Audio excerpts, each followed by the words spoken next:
না বাইরে না না আমি বলি আপনারা একটু ভিডিও কল করেন, সমস্যা নেই।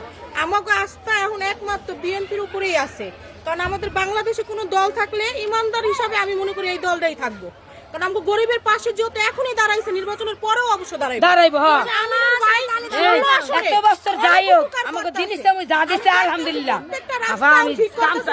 ভাই লোক নিজে আইসা একটা এমপি, উনি যদি আমাদের পাশে এসে দাঁড়ায়, আমাদের আর কিছু চাওয়ার পাওয়ার নাই, কারণ উনি গরিব মানুষের জন্য অনেক হেল্প করতেছে, ঘরে ঘরে কম্বল দিয়ে গেছে, আমরা অনেক কিছু পাইছি আলহামদুলিল্লাহ। আমরা চাবো আগামী নির্বাচনে আমরা সবাই ওনার একটা ভোট দিব। আমিনুল ভাই আছে, বিএনপি আছে, আমরা ওনাদেরকে একটা ভোট দেওয়ার চেষ্টা করব। আলহামদুলিল্লাহ অনেক আগাইছে, আগানোর চেষ্টাও করতেছে, ভবিষ্যতে আরো আগায় যাবে যদি বিএনপি নির্বাচনে পাস করে। ইনশাআল্লাহ পাস করবে। আমরা সবাই সাহায্য করবো যে একটা বিএনপির আমরা ভোট দিব আমাদের মজবুত হাত করার জন্য।